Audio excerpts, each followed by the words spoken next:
Երբ 2023 թվականին Արցախի հայերը լքում էին իրենց տները, երբ ճանապարհներին տասնյակ հազարավոր մարդիկ փախչում էին անհայտ ապագայի, երբ աշխարհը տեսնում էր հայկական ողբերգության վերջին գործողությունը, մի փաստաթուղթ սկսեց շրջել սոցիալական ցանցերում։ Հին դեղնած թուղթ, որի վրա տպագրված էր քարտեզ Արցախի սահմանները, որոնք ճշգրիտ համընկնում էին 2023 թվականի սեպտեմբերյան իրադարձություններից հետո ստեղծված իրավիճակի հետ։ Բայց այդ փաստաթղթի վրա կար ամսաթիվ 2008 թվական, Մադրիդ։ Ինչպես կարող էր 15 տարի առաջ գոյություն ունենալ քարտեզ, որը նկարագրում էր ապագա աղետը։ Ով էր տեսել այդ փաստաթուղթը։ Եվ ամենակարևորը, ինչու այն թաքցվեց ժողովրդից 15 տարի։ Այս հարցերի պատասխանը կապված է մի անունի հետ, որը երկար տարիներ փորձեցին ջնջել հայկական քաղաքական հիշողությունից՝ Վահան Հովհաննիսյան։ Նրա անձնական արխիվում, որը բացվեց միայն վերջին ամիսներին, գտնվեցին ձայնագրություններ, որոնք փոխում են ամեն ինչ մենք կարծում էինք, որ գիտենք Արցախի ճակատագրի մասին։ Այդ ձայնագրություններում Վահանը խոսում է փաստաթղթերի մասին, որոնք տեսել է 2008 թվականին Մադրիդյան բանակցությունների ժամանակ։ Փաստաթղթեր, որոնք նկարագրում էին ճշգրիտ այն սցենարը, որը տեղի ունեցավ 15 տարի անց։ Ինչու նրան չհավատացին։ Ով էր շահագրգռված այդ փաստաթղթերը թաքցնելու մեջ։ Եվ ամենավտանգավոր հարցը, քանի հոգի գիտեին ճշմարտությունը եւ լռեցին։ 2008 թվականի նոյեմբերի 22-ին, երբ Երևանի փողոցներում արդեն սկսում էր ձյուն տեղալ, Վահան Հովհաննիսյանը վերադարձավ Մադրիդից։ Նա ուղիղ օդանավակայանից գնաց ոչ թե տուն, այլ իր գրասենյակ, որտեղ փակվեց 3 ժամով։ Նրա անձնական օգնականը, որը այսօր համաձայնել է խոսել անանուն պայմանով, հիշում է, որ երբ Վահանը դուրս եկավ գրասենյակից, նրա դեմքը սպիտակ էր, իսկ ձեռքերը թրթռում էին։ Նա պահանջեց անհապաղ հավաքել մամուլի ասուլիս, բայց հեռախոսազանգից հետո, հավանաբար վերևից, հանկարծ փոխեց որոշումը։ Ինչ տեսավ Վահանը Մադրիդում։ Ինչպիսի փաստաթղթեր էին դրանք, որոնք այդքան սարսափեցրին փորձառու քաղաքական գործիչին։ Եվ ամենակարևորը, ով էր այն մարդը, որը զանգահարեց եւ ստիպեց նրան լռել։ Այդ օգնականը պահպանել է Վահանի անձնական օրագիրը, որտեղ այդ օրվա համար գրված է միայն մեկ նախադասություն։ Նրանք արդեն ամեն ինչ որոշել են։ Մենք պարզապես թատերախաղի դերասաններ ենք։ Ով էին նրանք։ Ինչ էին որոշել։ Եվ ինչու Վահանը, որը երբեք չէր վախենում բարձրաձայն խոսել, այս անգամ ընտրեց լռությունը։ 2008 թվականի դեկտեմբերի սկզբին Վահան Հովհաննիսյանը փորձեց խոսել։ Ազգային ժողովի նիստում, երբ քննարկվում էր Մադրիդյան բանակցությունների արդյունքը, նա խնդրեց խոսքի իրավունք։ Այն, ինչ տեղի ունեցավ հաջորդ 10 րոպեների ընթացքում, դարձավ հայկական քաղաքականության ամենամութ էջերից մեկը։ Վահանը սկսեց խոսել փաստաթղթերի մասին, որոնք տեսել էր Մադրիդում, քարտեզներ, որոնք ցույց էին տալիս Արցախի աստիճանական հանձնումը, ժամանակացույց, որը նախատեսում էր տարածքների փոխանցում փուլերով, եւ ամենավտանգավորը, գաղտնի համաձայնագիր, որը նախատեսում էր հայկական կողմի լիակատար ճանաչումը Ադրբեջանի տարածքային ամբողջականության։ Բայց նա չհասցրեց ավարտել։ Նիստի նախագահը հանկարծ անջատեց նրա խոսափողը։ Պաշտոնական բացատրությունը տեխնիկական խնդիր։ Բայց տասնյակ падգամավորներ, որոնք այդ օրը ներկա էին դահլիճում, հիշում են, որ անջատումը տեղի ունեցավ ճշգրիտ այն պահին, երբ Վահանը սկսեց անուններ հիշատակել։ Ում անուններ։ Ովքեր էին այն մարդիկ, որոնց Վահանը պատրաստվում էր հրապարակել։ Եվ ինչու նրանք ունեին այնքան ուժ, որ կարողանային լռեցնել падգամավորի ելույթը ուղիղ եթերում։ Այդ օրվանից հետո Վահան Հովհաննիսյանի հետ տեղի ունեցավ ինչ-որ բան։ Նրա ամենամոտ ընկերները նկատեցին, որ նա դարձավ փակ, զգուշավոր, գրեթե պարանոիկ։ Նա փոխեց իր ամենօրյա երթուղին, սկսեց օգտագործել տարբեր մեքենաներ, եւ ամենակարևորը, սկսեց ձայնագրել իր բոլոր հեռախոսային զրույցները։ Այդ ձայնագրություններից մեկում, որը թվագրված է 2008 թվականի դեկտեմբերի 15-ով, Վահանը խոսում է անհայտ անձի հետ։ Զրույցը սկսվում է հանգիստ, բայց աստիճանաբար վերածվում է լարված բանավեճի։ Դուք չեք կարող թաքցնել ճշմարտությունը հավերժ, ասում է Վահանը։ Ես տեսել եմ այդ փաստաթղթերը։ Ես գիտեմ, թե ինչ եք պլանավորում, եւ ես չեմ լռելու։ Պատասխանը սառեցնող է։ Վահան, դու չգիտես, թե ում դեմ ես պայքարում։ Դա ավելի մեծ է, քան դու կարծում ես։ Ավելի մեծ, քան Հայաստանը։ Եթե շարունակես, դու կորցնես ամեն ինչ։ Ով էր այդ մարդը։ Ինչ ուժեր էին կանգնած այդ սպառնալիքների հետևում։ Եվ ինչու Վահանը, չնայած այդ սպառնալիքներին, շարունակեց իր պայքարը։ 2008 թվականի դեկտեմբերի 21-ին Վահան Հովհաննիսյանը տվեց իր կյանքի ամենակարևոր հարցազրույցը։ Ոչ թե հայկական, այլ միջազգային լրատվամիջոցին, ֆրանսիական Le Figaro թերթին։ Այդ հարցազրույցում նա առաջին անգամ հրապարակավ խոսեց մադրիդյան փաստաթղթերի մասին։ Նա նկարագրեց, թե ինչպես 2008 թվականի նոյեմբերի 15-ին Մադրիդում փակ նիստի ժամանակ նրան ցույց տվեցին քարտեզ, որը բաժանում էր Արցախը 3 գոտիների՝ հայկական վերահսկողության տակ մնացող փոքր տարածք, ադրբեջանական վերահսկողության տակ անցնող տարածքներ եւ միջազգային խաղաղապահների վերահսկողության տակ անցնող բուֆերային գոտի։ Այդ քարտեզը Վահանի խոսքերով գրեթե ճշգրիտ համընկնում էր այն քարտեզի հետ, որը 15 տարի անց դարձավ իրականություն։ Բայց ամենաշոկային մասը հարցազրույցի վերջում էր։ Վահանը պնդեց, որ այդ քարտեզը ստորագրված էր ոչ միայն ադրբեջանական, այլ նաև հայկական կողմի ներկայացուցիչների կողմից։ Նա չհիշատակեց անուններ, բայց ասաց, այդ ստորագրությունները պատկանում են մարդկանց, որոնք այսօր նստած են իշխանության գագաթին։ Հարցազրույցը հրապարակվեց դեկտեմբերի 24-ին։ 25-ին Վահան Հովհաննիսյանը հայտնվեց հիվանդանոցում, սրտի կրիզիսով։ Պաշտոնական տարբերակը՝ գերլարվածություն եւ սթրես։ Բայց նրա ընտանիքի անդամները այսօր պնդում են, որ դա չէր սովորական սրտի կրիզիս։ Ինչ իրականում տեղի ունեցավ այդ գիշեր։ Ով էր վերջին մարդը, որը տեսավ Վահանին առողջ։ Եվ ինչու բժիշկները մերժեցին ընտանիքի պահանջը անցկացնել լրացուցիչ հետազոտություններ։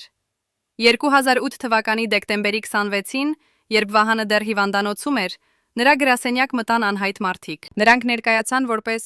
անվտանգության ծառայության աշխատակիցներ եւ պահանջեցին հանձնել Վահանի անձնական արխիվը։ Օգնականը, որը այդ պահին գրասենյակում էր, փորձեց դիմադրել, բայց նրան սպառնացին քրեական հետապնդմամբ պետական գաղտնիքի բացահայտման համար։ Նրանք վերցրին ամեն ինչ՝ փաստաթղթեր, ձայնագրություններ, նույնիսկ Վահանի անձնական օրագիրը։ Բայց նրանք չգիտեին մի բանի մասին. Վահանը կանխատեսել էր այս սցենարը։ 2 շաբաթ առաջ նա իր ամենավստահելի ընկերոջը հանձնել էր փոքր սև տուփ, ասելով միայն. «Եթե ինձ հետ ինչ-որ բան պատահի, բաց սա 10 տարի անց»։ Այդ տուփը բացվեց 2018 թվականին։ Նրա ներսում էին 3 ձայնագրող սկավառակներ, մի փաթեթ լուսանկարված փաստաթղթեր եւ ձեռագիր նամակ, որը սկսվում էր այսպես. «Եթե դուք կարդում եք սա, նշանակում է նրանք հաջողել են ինձ լռեցնել»։ Բայց ճշմարտությունը չի կարող մնալ թաքնված հավերժ։ Ինչ կար այդ ձայնագրություններում։ Ինչ փաստաթղթեր էին լուսանկարված։ Եվ ամենակարևորը, ինչու Վահանը սպասեց 10 տարի, որպիսի այդ ամենը հրապարակվի։ 2018 թվականին, երբ այդ տուփը բացվեց, Հայաստանը արդեն այլ երկիր էր։ Թավշյա հեղափոխությունը փոխել էր իշխանությունը, բայց ոչ քաղաքականության էությունը։ Վահանի ընկերը, որը բացեց տուփը, առաջին անգամ լսեց ձայնագրությունները եւ սարսափեց։ Առաջին ձայնագրությունը 2008 թվականի նոյեմբերի 16-ի Մադրիդյան նիստի ձայնագրությունն էր։ Այնտեղ հստակ լսվում էին ձայներ, հայկական պատվիրակության անդամներ, որոնք քննարկում էին ընդունելի կորուստները։ Մեկը ասում էր. «Մենք չենք կարող պահել ամբողջ տարածքը։ Ավելի լավ է հիմա զիջել մի մասը, քան հետո կորցնել ամեն ինչ»։ Մեկ ուրիշը հավելում էր. «Միջազգային հանրությունը երբեք չի ճանաչի Արցախի անկախությունը։ Մենք պետք է լինենք ռեալիստ»։ Բայց ամենասառեցնող պահը եկավ, երբ երրորդ ձայնը, որը Վահանի ընկերը անմիջապես ճանաչեց որպես բարձրաստիճան պաշտոնյայի ձայն, ասաց. «Մենք պետք է պատրաստենք հասարակությունը, աստիճանաբար, տարիների ընթացքում, որպեսզի երբ ժամանակը գա, նրանք արդեն հաշտված լինեն»։ Ով էր այդ երրորդ մարդը։ Ինչպես էին նրանք պատրաստվում պատրաստել հասարակությունը։ Եվ ամենակարևորը, քանի հոգի էր ներգրավված այդ պլանի մեջ։ Երկրորդ ձայնագրությունը ավելի վտանգավոր էր։ Դա հեռախոսային զրույց էր 2008 թվականի դեկտեմբերի 18-ին, Վահանի եւ անհայտ անձի միջև։ Զրույցը սկսվում էր սպառնալիքներով. «Դու չգիտես, թե ինչ ուժերի դեմ ես պայքարում, Վահան։ Դա ոչ միայն Հայաստանի կամ Ադրբեջանի հարց է, դա մեծ խաղ է, որտեղ մենք պարզապես խաղաքարեր ենք»։ Վահանը պատասխանում էր. «Ես չեմ վախենում, ես կհրապարակեմ ամեն ինչ։ Ժողովուրդը պետք է իմանա ճշմարտությունը»։ Եվ այդ պահին անհայտ ձայնը ասում էր ինչ-որ բան, որը փոխում է ամեն ինչ։ Վահան, եթե դու հրապարակես այդ փաստաթղթերը, դու ոչ միայն քո կարիերան կավարտես, դու կվտանգես ամբողջ երկրի անվտանգությունը։ Մենք ստորագրել ենք պայմանագրեր, որոնք դու չգիտես։ Պայմանագրեր ռուսների հետ, ամերիկացիների հետ։ Եթե դու խախտես այդ հավասարակշռությունը, հետևանքները կլինեն աղետալի։ Ինչ պայմանագրեր էին դրանք։ Ով էր ստորագրել դրանք Հայաստանի անունից։ Եվ ինչու այդ պայմանագրերը պահվում էին գաղտնի նույնիսկ ազգային անվտանգության բարձրաստիճան պաշտոնյաներից։ Երրորդ ձայնագրությունը ամենակարճն էր, բայց ամենաանհանգստացնողը։ Դա միայն 3 րոպե էր, Գրանցված 2008 թվականի դեկտեմբերի 23-ին, ճիշտ 2 օր առաջ, քան Վահանը հայտնվեր հիվանդանոցում։ Ձայնագրության մեջ Վահանը խոսում էր ինքն իր հետ, կարծես գրանցում էր իր վերջին կտակը։ Եթե դուք լսում եք, սա նշանակում է նրանք հասել են ինձ։ Ես գիտեի, որ սա կարող է տեղի ունենալ, բայց ես չէի կարող լռել։ Փաստաթղթերը, որոնք ես տեսել եմ Մադրիդում, ապացուցում են, որ Արցախի ճակատագիրը որոշվել է 2008 թվականին։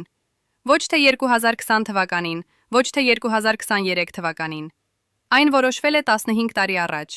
եւ այն որոշել են ոչ թե թշնամիները, այլ մեր սեփական մարդիկ։ Մարդիկ, որոնց մենք վստահել ենք մեր ապագան։ Նրանց անունները գրված են այս փաստաթղթերում, եւ ես երդվում եմ, որ ճշմարտությունը կբացահայտվի։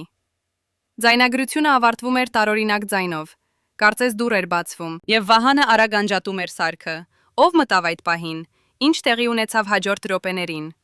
Եվ ինչու Վահանը երբեք չխոսեց այդ այցելության մասին։ Երբ Վահանի ընկերը լսեց այդ ձայնագրությունները 2018 թվականին, նա հայտնվեց դժվար ընտրության առջև։ Մի կողմից Վահանի վերջին կամքը հրապարակել ճշմարտությունը։ Մյուս կողմից վախը, որ այդ հրապարակումը կարող էր վտանգավոր լինել ոչ միայն նրա համար, այլ նաև ամբողջ երկրի համար։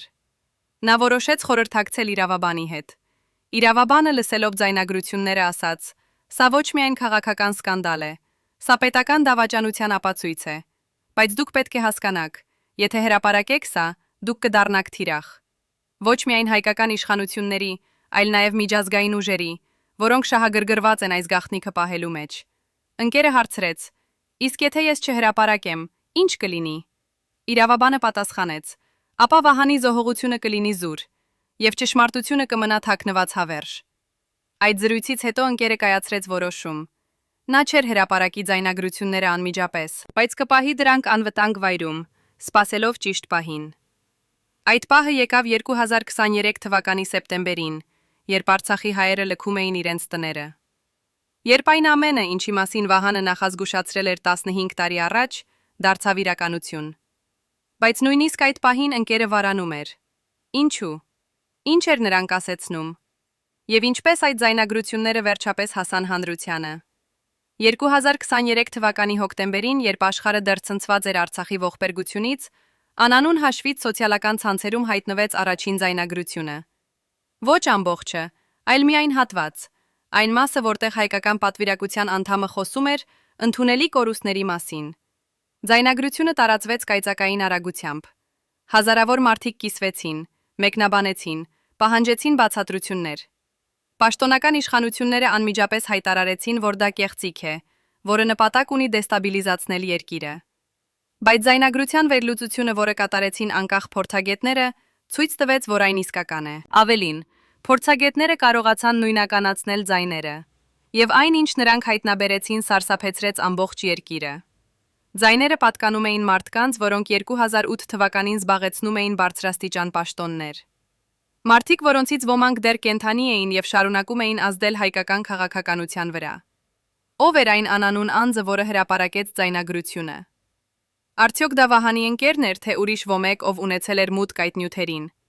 Եվ ամենակարևորը, ինչու հրապարակվեց միայն մեկ ձայնագրություն։ Ուր էին մյուս երկուսը։ 2023 թվականի նոյեմբերին, երբ սկանդալը դեռ չէր հանդարտվել, տեղի ունեցավ ինչ-որ բան, որը ավելի խորացրեց խորհուրդը։ Վահանի ընկերը, այն մարդը, ում նա հանձնել էր սև տուփը, հայտնվեց հիվանդանոցում։ Պաշտոնական տարբերակը ավտովթար։ Բայց ականատեսները պատմում էին այլ պատմություն։ Նրանք տեսել էին, թե ինչպես մի մեքենա միտումնավոր բախվեց ընկերոջ մեքենային, եւ ինչպես վարորդը փախավ դեպքի վայրից։ Ոստիկանությունը երբեք չգտավ այդ վարորդին։ Ընկերը վերապրեց, բայց նա հրաժարվեց խոսել։ Երբ լրագրողները փորձեցին հարցազրույց վերցնել նրանից, նա միայն ասաց. «Ես ոչինչ չգիտեմ, թողեք ինձ խաղաղության մեջ»։ Բայց նրա ընտանիքի անդամները պատմեցին, որ վթարից հետո նա ստացել էր սպառնալիքներ։ Անանուն հեռախոսազանգեր, որոնք նախազգուշացնում էին. «Եթե շարունակես, հաջորդ անգամ դու չես վերապրի»։ Ով էր սպառնում նրան։ Ինչու նրանք այդքան վախենում էին մյուս ձայնագրությունների հրապարակումից։ Եվ ամենակարևորը, ուր են այդ ձայնագրությունները հիմա։ Այսօր, երբ մենք նայում ենք Արցախի ողբերգությանը, երբ մենք տեսնում ենք դատարկ տները, լքված փողոցները, մարդկանց, որոնք կորցրել են ամեն ինչ, մենք չենք կարող չհարցնել, կարող էր սա կանխվել։ Եթե Վահան Հովհաննիսյանին լսեին 2008 թվականին, Եթե նրան թույլ տային խոսել, եթե այդ փաստաթղթերը հրապարակվեին 15 տարի առաջ, արդյոք պատմությունը կարող էր այլ ընթացք ունենալ։ Կամ թերևս ամեն ինչ արդեն որոշված էր, եւ Վահանի պայքարը սկզբից դատապարտված էր ձախողման։ Բայց մի բան հստակ է, Վահանը փորձեց։ Նա ռիսկի դրեց իր կարիերան, իր անվտանգությունը, հավանաբար նույնիսկ իր կյանքը, որպեսզի նախազգուշացնի իր ժողովրդին։ Եվ նրան լռեցրին։ Ո՞վ էին այն մարդիկ, որոնք լռեցրին նրան։ Ինչու նրանք այդքան վախենում էին ճշմարտությունից։ Եվ ամենակարևորը, քանի հոգի դեռ գիտեն այդ գաղտնիքները եւ շարունակում են լռել։ 2008 թվականի դեկտեմբերի 26-ին, երբ Վահան Հովհաննիսյանը դեռ հիվանդանոցային անկողնում էր պայքարում իր առողջության համար, նրա անձնական բժիշկը դոկտոր Արմեն Սարգսյանը կատարեց ինչ-որ բան, ինչը երբեք չէր արել իր 35-ամյա կարիերայի ընթացքում։ Նա գաղտնի պատճենեց Վահանի բժշկական քարտը։ Ոչ թե ամբողջը, այլ միայն վերջին 3 օրվա վերլուծությունները։ Այն վերլուծությունները, որոնք կատարվել էին անմիջապես հիվանդանոց տեղափոխվելուց հետո։ Այդ վերլուծությունները ցույց էին տալիս ինչ-որ բան, որը չէր համապատասխանում պաշտոնական ախտորոշմանը, սրտի կրիզից գերլարվածությունից։ Վահանի արյան մեջ հայտնաբերվել էր անսովոր քիմիական միացություն, որը բնորոշ չէր սրտային հիվանդություններին։ Դոկտոր Սարգսյանը, երբ տեսավ այդ արդյունքները, անմիջապես պահանջեց լրացուցիչ հետազոտություններ։ Տոքսիկոլոգիական վերլուծություն, որը կարող էր հաստատել կամ հերքել նրա ամենավատ կասկածները։ Բայց նրան կանգնեցրին։ Ով։ Հիվանդանոցի գլխավոր բժիշկը անձամբ մտավ նրա գրասենյակ եւ ասաց. «Արմեն, դու չգիտես, թե ինչի մեջ ես խառնվում։ Այս պացիենտը հատուկ վերահսկողության տակ է։ Դու կատարիր միայն այն, ինչ քեզ ասում են, եւ մի հարցրու ավելորդ հարցեր»։ Դոկտոր Սարգսյանը այդ օրը հասկացավ, որ Վահան Հովհաննիսյանի հիվանդությունը ոչ թե պատահական էր, այլ ինչ-որ մեկի մանրակրկիտ պլանի մաս։ Բայց նա չէր կարող ապացուցել, նա չէր կարող խոսել։ Նա միայն կարող էր պահել այդ պատճենը, թաքցնելով իր անձնական սեյֆում, հույս ունենալով, որ մի օր ճշմարտությունը կբացահայտվի։ Այդ օրը եկավ 2023 թվականի դեկտեմբերին, երբ դոկտոր Սարգսյանը, արդեն 81 տարեկան, թոշակի անցած եւ ապրելով իր թոռների հետ, որոշեց խոսել։ Նա տվեց հարցազրույց անկախ լրատվամիջոցին եւ ասաց. «Ես 15 տարի ապրել եմ այս ծանրության հետ։ Ես տեսել եմ այն վերլուծությունները։ Ես գիտեմ, որ Վահան Հովհաննիսյանի հետ տեղի ունեցածը չէր սովորական սրտի կրիզիս։ Բայց ինձ ստիպեցին լռել։ Եվ ես լռեցի, որովհետև վախենում էի իմ ընտանիքի համար։ Ինչ էր այն քիմիական միացությունը, որը հայտնաբերվել էր Վահանի արյան մեջ։ Ինչու այն թաքցվեց բժշկական քարտից։ Եվ ամենակարևորը, ով էր այն մարդը, որը տվեց հրաման թաքցնել այդ ապացույցները։ Երբ դոկտոր Սարգսյանի հարցազրույցը հրապարակվեց, հայկական հասարակությունը պառակտվեց երկու ճամբարների։ Մի կողմից էին նրանք, ովքեր հավատում էին, որ Վահանը իսկապես դարձել էր դավադրության զոհ։ Մարդիկ, ովքեր 15 տարի սպասել էին այս ապացույցին, որպեսզի հաստատեին իրենց կասկածները։ Մյուս կողմից էին նրանք, ովքեր համարում էին, որ դա ամենը դավադրական տեսություններ են, որոնք նպատակ ունեն վարկաբեկել պետական հաստատությունները։ Բայց դոկտոր Սարգսյանը չէր լռում։ Նա հրապարակեց այն բժշկական փաստաթղթերի պատճենները, որոնք պահել էր 15 տարի։ Եվ այդ փաստաթղթերը սկսեցին պատմել իրենց սեփական պատմությունը։ Վահանի արյան մեջ հայտնաբերված քիմիական միացությունը կոչվում էր դիգիտոքսին, սրտային գլիկոզիդ, որը փոքր դեղաչափերով օգտագործվում է սրտային անբավարարության բուժման համար, բայց մեծ դեղաչափերով կարող է առաջացնել սրտի կանգ։ Հետաքրքիրն այն էր, որ Վահանը երբեք չէր ընդունել այդ դեղամիջոցը։ Նրա բժշկական պատմության մեջ չկար սրտային հիվանդություն, որը պահանջեր այդպիսի բուժում։ Ուրեմն ինչպես այդ նյութը հայտնվեց նրա արյան մեջ։ Դոկտոր Սարգսյանը ուներ իր տեսությունը։ Դիգիտոքսինը կարող է ավելացվել ուտելիքին կամ ըմպելիքին։ Այն համտեսային է, անհոտ է։ Զոհը նույնիսկ չի նկատի։ Եվ ախտանիշները՝ սրտխառնոց, գլխապտույտ, սրտի անկանոն բաբախյուն, կարող են հեշտությամբ շփոթվել սովորական սրտի կրիզիսի հետ։ Բայց եթե դա ճիշտ է, ապա ով էր այն մարդը, որը ունեցել է մուտք Վահանի ուտելիքին կամ ըմպելիքին։ Ով էր այդքան մոտ նրան, որ կարողանար անհայտ կերպով թունավորել նրան։ 2023 թվականի դեկտեմբերի վերջին, երբ դոկտոր Սարգսյանի բացահայտումները դեռ ցնցում էին հասարակությունը, հայտնվեց նոր վկա։ Կին, որը 2008 թվականին աշխատում էր որպես Վահան Հովհաննիսյանի տնային օգնական։ Նա համաձայնեց խոսել միայն անանուն պայմանով, վախենալով իր անվտանգության համար։ Այս կինը պատմեց մանրամասներ, որոնք սառեցնում են արյունը։ 2008 թվականի դեկտեմբերի 23-ին, 3 օր առաջ, քան Վահանը հայտնվեր հիվանդանոցում, տուն եկավ անծանոթ այցելու։ Այդ մարդը ներկայացավ որպես հին ընկեր Մադրիդից եւ բերեց նվեր՝ շիշ հին կոնյակ։ Վահանը ընդունեց նրան իր աշխատասենյակում, եւ նրանք խոսեցին մոտ 1 ժամ։ Տնային օգնականը հիշում է, որ երբ այցելուն հեռացավ, Վահանը թվում էր անհանգիստ, նույնիսկ վախեցած։ Նա անմիջապես զանգահարեց իր անձնական օգնականին եւ ասաց. «Մենք պետք է շտապենք, նրանք գիտեն, որ ես պատրաստվում եմ խոսել»։ Բայց ամենակարևոր մանրամասնը եկավ հաջորդը։ Այդ երեկո Վահանը բացեց այդ կոնյակի շիշը եւ խմեց մի բաժակ։ Հաջորդ առավոտ նա արթնացավ սրտի ուժեղ ցավերով։ Տնային օգնականը հիշում է, որ երբ շտապ օգնությունը տեղափոխեց Վահանին հիվանդանոց, նա փորձեց վերցնել այդ կոնյակի շիշը, որպես ապացույց, բայց այն արդեն չկար։ Ինչ որ մեկը վերցրել էր այն տնից։ Ո՞վ էր այդ հին ընկերը Մադրիդից։ Ինչու նա բերեց հենց կոնյակ ըմպելիք, որը կարող էր հեշտությամբ թաքցնել դիգիտոքսինի համը։ Եվ ամենակարևորը, ով էր այն մարդը, որը վերադարձավ տուն եւ վերցրեց այդ շիշը, մինչ Վահանը պայքարում էր իր կյանքի համար հիվանդանոցում։ Բայց պատմությունը դեռ ավելի խորն է։ 2024 թվականին, երբ Վահան Հովհաննիսյանի գործով հետաքննությունը վերսկսվեց հանրային ճնշման տակ, հետաքննողները փորձեցին գտնել այդ հին ընկերոջը Մադրիդից։ Նրանք ստուգեցին Վահանի տան անվտանգության տեսախցիկների գրառումները այդ օրվա համար։ Բայց բոլոր գրառումները դեկտեմբերի 23-ի համար ջնջված էին։ Տեխնիկական փորձագետները հաստատեցին, որ ջնջումը կատարվել էր մասնագիտորեն, օգտագործելով հատուկ ծրագրակազմ, որը հասանելի է միայն անվտանգության ծառայությունների մասնագետներին։ Ուրեմն ով էր այդ մարդը, որը ուներ մուտք այդպիսի տեխնոլոգիաների եւ գիտեր, թե ինչպես ջնջել հետքերը։ Հետաքննողները փորձեցին նաև գտնել այդ կոնյակի շիշը։ Նրանք հարցաքննեցին տնային օգնականին, Վահանի ընտանիքի անդամներին, նույնիսկ հարևաններին, բայց ոչ ոք չգիտեր, թե ինչ պատահեց այդ շշին։ Այն պարզապես անհետացել էր, ինչպես անհետացել էին բազմաթիվ այլ ապացույցներ այս գործով։ Բայց մի փոքր մանրամասն մնաց։ Տնային օգնականը հիշեց, որ այդ շշի վրա կար պիտակ, Արարատ, 5 աստղանի, 18 տարեկան։ Հատուկ սերիա, որը արտադրվել էր սահմանափակ քանակությամբ 2000 թվականին։ Հետաքննողները ստուգեցին, այդ սերիայից արտադրվել էր միայն 200 շիշ, եւ դրանք բոլորը վաճառվել էին միայն 2 վայրում՝ Երևանի VIP խանութներում եւ դիվանագիտական ընդունելություններում։ Ով էր այն մարդը, որը ուներ մուտք այդպիսի էլիտար ալկոհոլի եւ որոշեց օգտագործել այն որպես սպանության գործիք։ 2024 թվականի հունվարին հետաքննողները կատարեցին ինչ-որ բան անսովոր։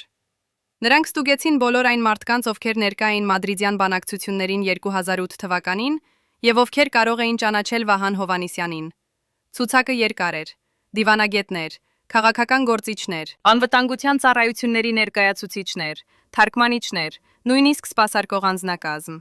Բայց երբ նրանք սկսեցին խաչաձև ստուգել այդ ցուցակը այն մարդկանց ցուցակի հետ, ովքեր ունեին մուտք Արարատ 5 աստղանի հատուկ սերիային,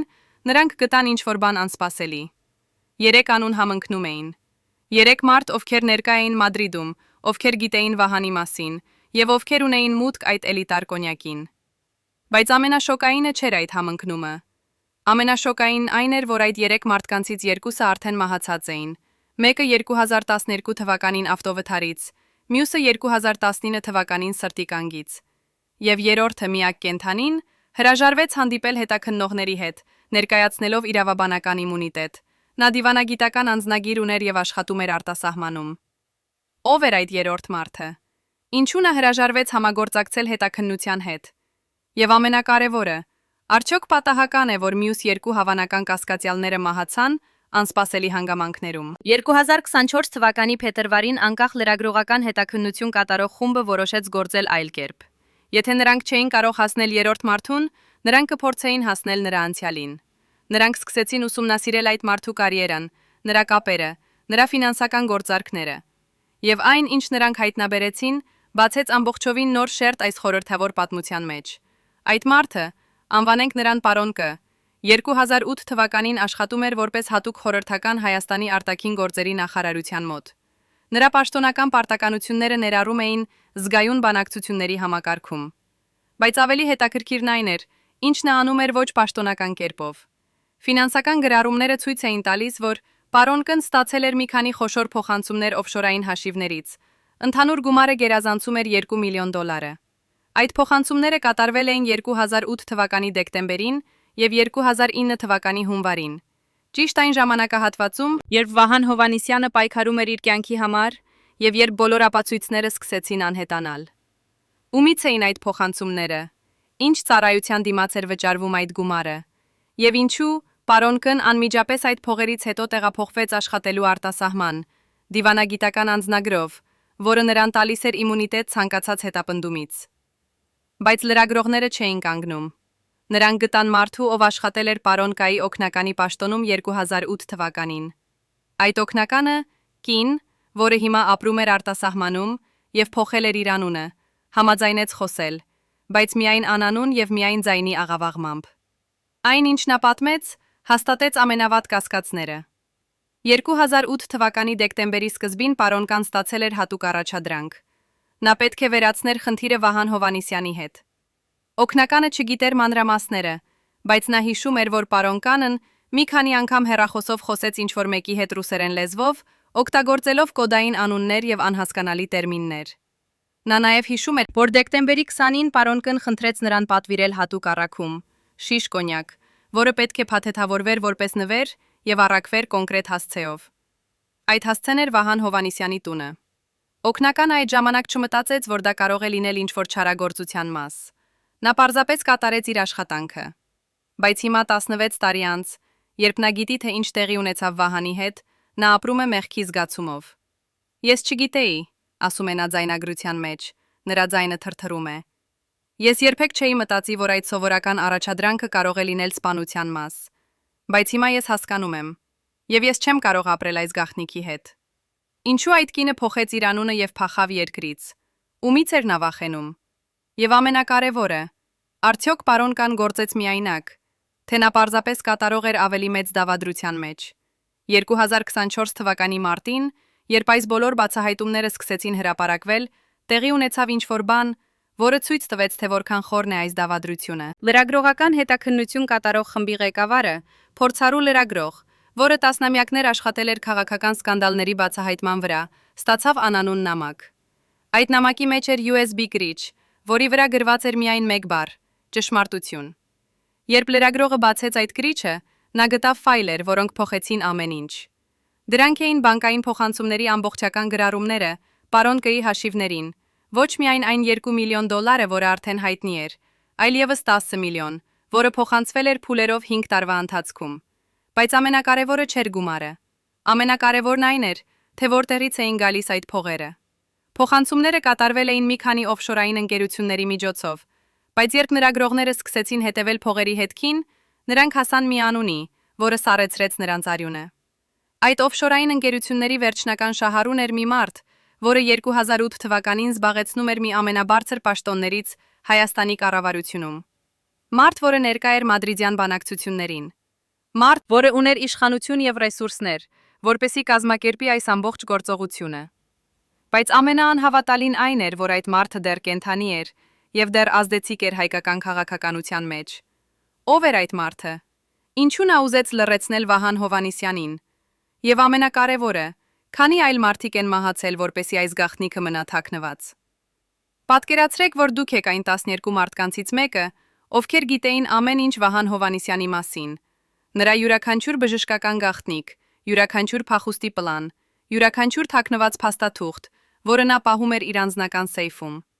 Հիմա պատկերացրեք, որ դուք պետք է ընտրեիք, պահպանել ձեր հավատարմությունը, թե փրկել ձեր կյանքը։ 2008 թվականի դեկտեմբերի 27-ին, երբ Վահանը դեռ հիվանդանոցային անկողնում էր, 12 մարդ հավաքվեցին գաղտնի նիստի, ոչ թե պաշտոնական շենքում, այլ Երևանի արվարձաններից մեկում, հին խորհրդային ժամանակաշրջանի տնակում, որտեղ չկային տեսախցիկներ, չկային ականջալուր սարքեր, չկար ոչինչ, որը կարող էր գրանցել այն, ինչ նրանք պատրաստվում էին քննարկել։ Այդ 12 մարդիկ էին Վահանի ամենամոտ շրջապատը,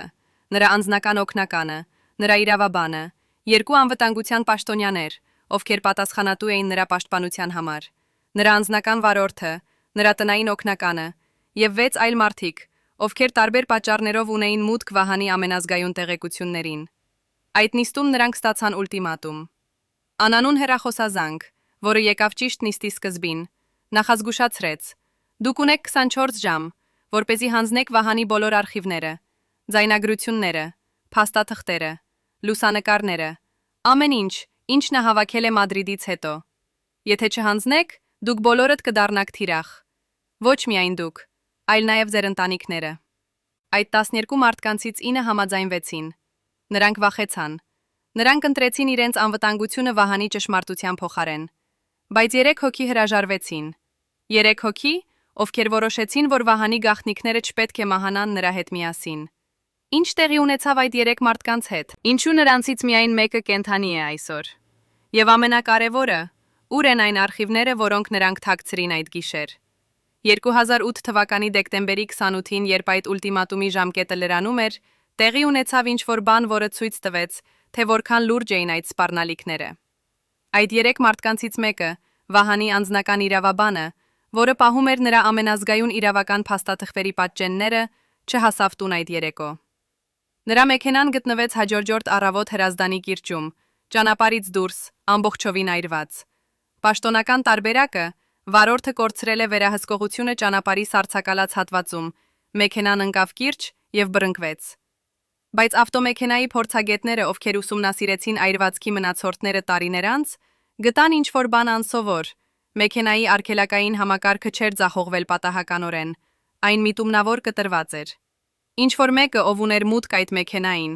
ով գիտեր, թե ինչպես անել այն անհայտ կերպով, ով ուներ տեխնիկական հմտություններ եւ սառնասրտություն, կազմակերպել սպանություն, որը կթվար պատահական դժբախտ պատահար։ Իրավաբանի պորտֆելը, որտեղ նա պահում էր Վահանի փաստաթղթերը, երբեք չգտնվեց։ Այն այրվեց մեքենայի հետ միասին, կամ ավելի հավանական, ինչ-որ մեկը վերցրեց այն դեպքի վայրից, մինչ ոստիկանությունը հասնելը։ Ով էր այդ մարդը, որը կարողացավ այդքան արագ հասնել դեպքի վայր, նույնիսկ շտապ օգնությունից առաջ։ Ինչպես նա գիտեր, թե որտեղ եւ երբ տեղի կունենա այդ դժբախտ պատահարը։ Եվ ամենակարևորը, ինչ էր այն փաստաթղթերում, որոնք այդքան կարևոր էին, որ դրանց համար պատրաստ էին սպանել։ Երկրորդ մարդը Վահանի անձնական օգնականը, այն կինը, որը 15 տարի պահեց նրա օրագիրը, ավելի խելացի էր։ Նա հասկացավ, որ եթե մնա Հայաստանում, նա կլինի հաջորդ զոհը։ Դեկտեմբերի 29-ին, երբ նա լսեց իրավաբանի մահվան մասին, նա անմիջապես վերցրեց իր երեխաներին եւ փախավ երկրից։ Ոչ թե օթանավով, որտեղ նրան կարող էին հեշտությամբ կանգնեցնել, այլ ցամաքով, Վրաստանի սահմանով, օգտագործելով կեղծ փաստաթղթեր, որոնք նա պատրաստել էր ճիշտ այդպիսի իրավիճակի համար։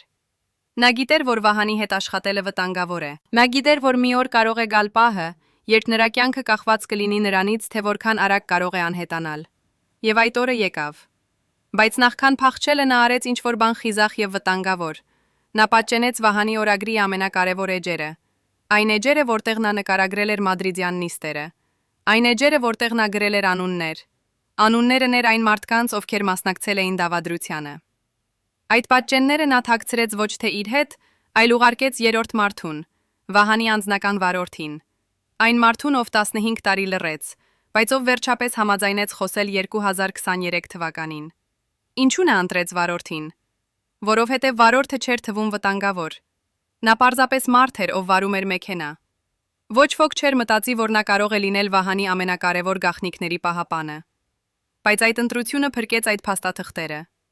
Եվ այդ փաստաթղթերն են, որոնք այսօր պատմում են ճշմարտությունը։ Բայց ամենաանհավատալի մասը այս պատմության մեջ չէր այն, թե ինչ տեղի ունեցավ 2008 թվականին։ Ամենաանհավատալին այն է, թե ինչ տեղի ունեցավ տարիներ անց։ 2014 թվականին, երբ Հայաստանում արդեն նոր իշխանություն էր, երբ թվում էր, որ ամեն ինչ փոխվել է, Վահանի անձնական վարորդը ստացավ անսպասելի այցելություն։ 2 մարդ, ովքեր ներկայացան որպես պետական անվտանգության ծառայության աշխատակիցներ, եկան նրա տուն եւ պահանջեցին հանձնել ցանկացած նյութ, որը կապված է Վահան Հովհաննիսյանի հետ։ Վարորդը ասաց, որ նա ոչինչ չունի, բայց այդ մարդիկ չհավատացին։ Նրանք սկսեցին սպառնալ. «Մենք գիտենք, որ դու ինչ-որ բան ունես։ Մենք գիտենք, որ Վահանի օգնականը ուղարկել է քեզ փաստաթղթեր։ Եթե չհանձնես, մենք կգտնենք դրանք մեզ համար, եւ դու չես ուզի, որ մենք դա անենք»։ Վարորդը վախեցավ։ Նա մտածեց իր ընտանիքի մասին, իր կնոջ, իր երեխաների մասին։ Եվ նա համաձայնվեց ցույց տալ, թե որտեղ է թաքցրել այդ փաստաթղթերը։ Բայց նա խաբեց նրանց։ Նա ցույց տվեց կեղծ փաստաթղթեր, հին թերթեր, անկապ նամակներ, ոչինչ կարևոր։ Իսական փաստաթղթերը, Վահանի օրագրի պատճենները, նա արդեն տեղափոխել էր ուրիշ վայր, որտեղ ոչ ոք երբեք չէր փնտրի։ Ուր նա թաքցրել էր դրանք եկեղեցում։ Ոչ թե մեծ հայտնի եկեղեցում, այլ փոքր գյուղական եկեղեցում, որտեղ նա մեծացել էր, որտեղ նա ճանաչում էր քահանային, որտեղ նա գիտեր, որ նրա գաղտնիքը կլինի անվտանգ։ Եվ այդ գաղտնիքը մնաց այնտեղ 9 տարի, մինչև 2023 թվականը, երբ վարորդը վերջապես որոշեց, որ ժամանակն է եկել ճշմարտությունը հրապարակելու։ Երբ այդ փաստաթղթերը վերջապես հրապարակվեցին 2023 թվականի նոյեմբերին, դրանք պարունակում էին ինչ-որ բան, որը ցնցեց ամբողջ հայկական հասարակությունը։ Վահանի օրագրում 2008 թվականի նոյեմբերի 18-ի գրառման մեջ նա նկարագրել էր մանրամասն այն, ինչ տեսավ Մադրիդում։ Բայց ոչ միայն քարտեզները, ոչ միայն փաստաթղթերը։ Նա նկարագրել էր նաև մարդկանց, ովքեր ներկա էին այդ գաղտնի նիստում, եւ նա գրել էր անուններ։ Ոչ թե կոդային անուններ, ոչ թե մականուններ, այլ իրական անուններ, լրիվ անուններ, պաշտոններ, նույնիսկ նկարագրություններ, 17 անուն, 17 մարդ, ովքեր նստած էին այդ սենյակում Մադրիդում եւ քննարկում էին Արցախի ապագան։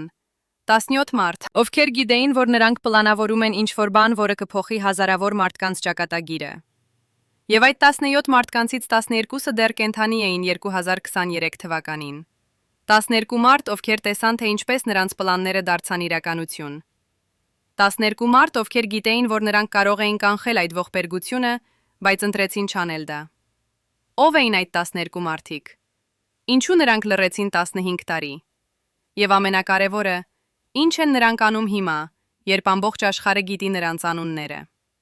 2023 թվականի դեկտեմբերին, երբ այդ անունները հրապարակվեցին, հայկական հասարակությունը պահանջեց արդարություն։ Մարդիկ դուրս եկան փողոցներ, պահանջելով, որ այդ 12 մարդիկ պատասխան տան իրենց գործողությունների համար։ Բայց տեղի ունեցավ ինչ-որ բան տարօրինակ։ Այդ 12 մարդկանցից ոչ մեկը չհայտնվեց հանրության առջև։ Ոչ մեկը չտվեց հարցազրույց։ Ոչ մեկը չբացատրեց իր դերը այդ պատմության մեջ։ Նրանցից ոմանք պարզապես անհետացան, լքեցին երկիրը, տեղափոխվեցին արտասահման, փոխեցին իրենց անունները։ Ուրիշները մնացին, բայց թաքնվեցին իրենց տների մեջ, հրաժարվեցին ցանկացած շփումից արտաքին աշխարհի հետ։ Եվ մի քանիսը, ամենահզորները, ովքեր դեռ ունեին ազդեցություն եւ կապեր, սկսեցին իրավական պայքար, պնդելով, որ Վահանի օրագիրը կեղծիք է, որը ստեղծվել է նրանց վարկաբեկելու համար։ Նրանք վարձեցին լավագույն իրավաբաններին, նրանք օգտագործեցին իրենց կապերը մեդիայում, նրանք փորձեցին ստեղծել այլընտրանքային պատմություն, որտեղ նրանք չէին դավաճաններ, այլ ռեալիստներ, ովքեր փորձում էին փրկել այն, ինչ կարող էին փրկել։ Բայց հանրությունը չհավատաց։ Մարդիկ տեսել էին Արցախի դատարկ տները։ Նրանք տեսել էին փախստականների արցունքները։ Նրանք գիտեին, որ ինչ-որ մեկը պատասխանատու է այս ողբերգության համար։ Եվ այդ 12 անունները դարձան խորհրդանիշ դավաճանության, խորհրդանիշ այն մարդկանց, ովքեր դրեցին իրենց անձնական շահերը ազգի շահերից բարձր։ Բայց պատմությունը դեռ չի ավարտվել։ 2024 թվականի հունվարին, երբ այս սցենարը գրվում է, այդ 12 մարդկանցից 8-ը դեռ կենդանի են։ Նրանք ապրում են տարբեր երկրներում՝ Ռուսաստանում, Ֆրանսիայում, Միացյալ Նահանգներում, նույնիսկ Դուբայում։ Նրանք փոխել են իրենց անունները, նրանք ստեղծել են նոր ինքնություններ, նրանք փորձում են մոռացվել։ Բայց կա մի բան, որը նրանք չեն կարող փախչել՝ իրենց անցյալը։ Յուրաքանչյուր անգամ, երբ նրանք տեսնում են լուրերում Արցախի մասին, յուրաքանչյուր անգամ, երբ նրանք լսում են փախստականների պատմությունները, յուրաքանչյուր անգամ, երբ նրանք հիշում են այն օրը Մադրիդում, երբ նրանք նստած էին այդ սենյակում եւ որոշում էին ազգի ճակատագիրը, նրանք գիտեն, որ նրանք կրում են պատասխանատվություն, եւ այդ պատասխանատվությունը կմնա նրանց հետ մինչեւ իրենց կյանքի վերջը։ Բայց արդյոք դա բավարար է։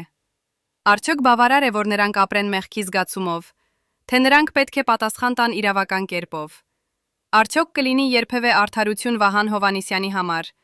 այն մարդու համար, ով փորձեց նախազգուշացնել իր ժողովրդին եւ վճարեց դրա համար իր կյանքով։ Սրանք հարցեր են, որոնց պատասխանները դեռ չգիտենք։ Բայց մի բան հստակ է. ճշմարտությունը վերջապես դուրս է եկել, եւ այն երբեք այլևս չի կարող թաքնվել։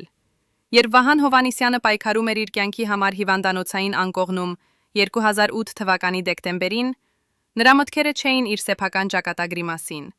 Նրա մտքերը այն փաստաթղթերի մասին էին, որոնք նա տեսել էր Մադրիդում։ Այն արխիվների մասին, որոնք նա հավաքել էր տարիների ընթացքում։ Այն ապացույցների մասին, որոնք կարող էին փոխել ամեն ինչ։ Բայց նա գիտեր, որ այդ արխիվները վտանգի մեջ էին։ Նա գիտեր, որ եթե նա մահանա, այդ փաստաթղթերը կանհետանան։ Եվ հենց դրա համար է, որ նա արել էր ինչ-որ բան, որի մասին ոչ ոք չգիտեր, նույնիսկ նրա ամենամոտ մարդիկ։ Նա ստեղծել էր պահուստային պլան։ Պլան, որը ակտիվանում էր միայն նրա մահից հետո։ Պլան, որը երաշխավորում էր, որ ճշմարտությունը կբացահայտվի, անկախ նրանից, թե ինչ կլինի նրա հետ։ Այդ պլանը կոչվում էր Վերջին ակտ, եւ այն սկսեց գործել 2008 թվականի դեկտեմբերի 29-ին, ճիշտ 3 օր անց Վահանի հիվանդանոց տեղափոխվելուց հետո։ Ինչպես այն աշխատում էր։ Վահանը պայմանավորվել էր իր ամենավստահելի ընկերոջ հետ, իրավաբան, որը ապրում էր Շվեյցարիայում եւ ում նա ճանաչում էր դեռ համալսարանական տարիներից։ Այդ ընկերը պահում էր սեյֆ, որի մեջ էին Վահանի արխիվների ամբողջական պատճենները։ Եվ այդ սեյֆը ուներ հատուկ մեխանիզմ. եթե Վահանը չզանգահարեր իր ընկերոջը յուրաքանչյուր 3 օրը մեկ, սեյֆը ավտոմատ կերպով կբացվեր, եւ նրա բովանդակությունը կուղարկվեր նախապես որոշված հասցեներին՝ լրատվամիջոցներ, իրավապաշտպան կազմակերպություններ, միջազգային դատարաններ։ 2008 թվականի դեկտեմբերի 19-ին Վահանը վերջին անգամ զանգահարեց իր ընկերոջը։ Դեկտեմբերի 22-ին նա արդեն չկարողացավ զանգահարել։ Նա հիվանդանոցում էր, թուլացած, շրջապատված բժիշկներով, ովքեր չէին թույլատրում նրան օգտագործել հեռախոս։ Եվ դեկտեմբերի 25-ին, ճիշտ 3 օր անց վերջին զանգից, սեյֆը բացվեց։ Ինչու մենք չլսեցինք այդ արխիվների մասին անմիջապես։ Ինչու դրանք չհրապարակվեցին 2008 թվականին։ Պատասխանը պարզ է եւ միաժամանակ սարսափելի, որովհետեւ ինչ-որ մեկը կանգնեցրեց այդ process-ը։ Երբ Վահանի ընկերը Շվեյցարիայում տեսավ, որ սեյֆը բացվել է, նա անմիջապես հասկացավ, որ Վահանի հետ ինչ-որ բան տեղի է ունեցել։ Նա սկսեց պատրաստել փաստաթղթերը ուղարկելու համար։ Բայց նախքան նա կարողանար դա անել, նա ստացավ այցելություն։ Երկու մարդ, ովքեր ներկայացան որպես շվեյցարական անվտանգության ծառայության աշխատակիցներ, եկան նրա գրասենյակ եւ ասացին, որ նրանք ունեն դատարանի որոշում, բռնագրավելու այդ փաստաթղթերը։ Որոշում, որը հիմնված էր միջազգային անվտանգության մտահոգությունների վրա։ Վահանի ընկերը պահանջեց տեսնել այդ որոշումը, եւ երբ նա կարդաց այն, նա սարսափեց։ Որոշումը ստորագրված էր շվեյցարական դատավորի կողմից, բայց այն հիմնված էր հայտի վրա, որը ներկայացվել էր ոչ թե Հայաստանի, այլ Ռուսաստանի կառավարության կողմից։ Ռուսաստանը պնդում էր, որ Վահանի փաստաթղթերը պարունակում են դասակարգված տեղեկություններ, որոնք վտանգում են Ռուսաստանի ազգային անվտանգությունը։ Ինչպես Ռուսաստանը գիտեր այդ փաստաթղթերի մասին, ինչպես նրանք գիտեին, որ դրանք պահվում են Շվեյցարիայում։ Եվ ամենակարևորը, ինչու Ռուսաստանը այդքան շահագրգռված էր այդ փաստաթղթերը թաքցնելու մեջ։ Վահանի ընկերը փորձեց դիմադրել։ Նա վարձեց իրավաբաններ, նա դիմեց շվեյցարական դատարաններին, նա փորձեց հասնել միջազգային մեդիային, բայց ամեն անգամ նա բախվում էր պատին։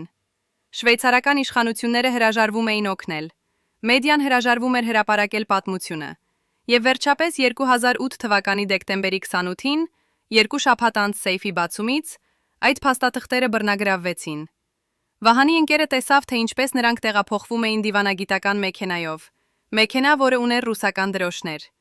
Եվ նա հասկացավ, որ նա պարտվել է։ Բայց Վահանի ընկերը չէր հանձնվում։ Նա գիտեր, որ եթե այդ փաստաթղթերը կորցվեն, ապա Վահանի զոհողությունը կլինի զուր։ Եվ հենց դրա համար է, որ նա արել էր ինչ-որ բան, որը փրկեց ամբողջ պատմությունը։ Նախքան այդ փաստաթղթերը բռնագրավելը նա հասցրել էր դիգիտալացնել դրանք։ Ոչ բոլորը, ժամանակը բավարար չէր, բայց ամենակարևորները, մադրիդյան քարտեզները, Վահանի օրագիրի էջերը անունների հետ, ձայնագրությունների մի մասը։ Նա պահպանեց այդ ֆայլերը ամպային սերվերում, սերվերներ, որոնք գտնվում էին տարբեր երկրներում, որոնք չունեին էքստրադիցիայի պայմանագրեր Ռուսաստանի հետ։ Եվ նա ստեղծեց բարդ գաղտնաբառերի համակարգ, որը երաշխավորում էր, որ միայն ճիշտ մարդիկ կարող են մուտք գործել այդ ֆայլերին։ Բայց ով էին այդ ճիշտ մարդիկ։ Վահանի ընկերը որոշեց, որ նա չի վստահի մեկ անձի։ Նա բաժանեց գաղտնաբառը 6 մասի եւ ուղարկեց այդ մասերը 6 տարբեր մարդկանց։ Մարդիկ, ովքեր ապրում էին տարբեր երկրներում, ովքեր չէին ճանաչում միմյանց, բայց ովքեր բոլորն էլ ունեին մեկ ընդհանուր բան։ Նրանք բոլորը պարտական էին Վահանին։ Նա փրկել էր նրանց կյանքերը տարբեր ժամանակներում, տարբեր կերպերով։ Եվ հիմա նա խնդրում էր նրանցից վերջին ծառայություն՝ պահել այդ գաղտնաբառի մասերը մինչև այն օրը, երբ անվտանգ կլինի դրանք միավորել եւ բացահայտել ճշմարտությունը։ Այդ օրը եկավ 2023 թվականի սեպտեմբերին, երբ Արցախի հայերը լքում էին իրենց տները, երբ Վահանի նախազգուշացումները դարձան իրականություն, երբ այլևս չկար պատճառ սպասելու։ 2023 թվականի հոկտեմբերին այդ 6 մարդիկ հավաքվեցին առցանց, անվտանգ կոդավորված հարթակում։ Նրանք երբեք չէին տեսել միմյանց։ Նրանք չգիտեին միմյանց իրական անունները։ Բայց նրանք բոլորն էլ գիտեին, թե ինչու են այնտեղ։ Նրանք միավորեցին իրենց գաղտնաբառի մասերը եւ բացեցին Վահանի արխիվները։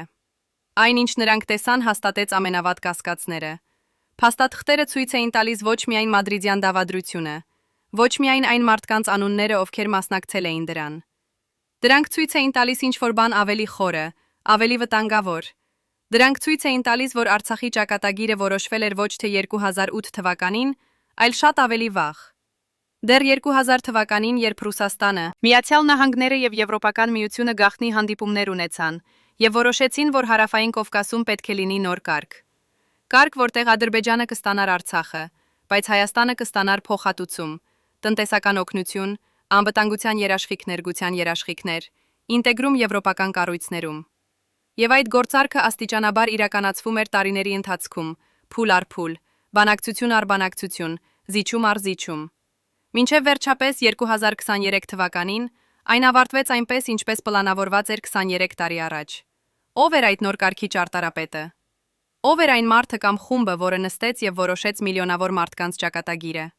Եվ ամենակարևորը, քանի հայ քաղաքական գործիչներ գիտեին այդ պլանի մասին եւ համաձայնվեցին դրա հետ։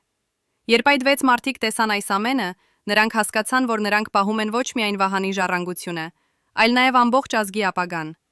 Որովհետեւ եթե այս ճշմարտությունը հրապարակվի, այն կփոխի ամեն ինչ։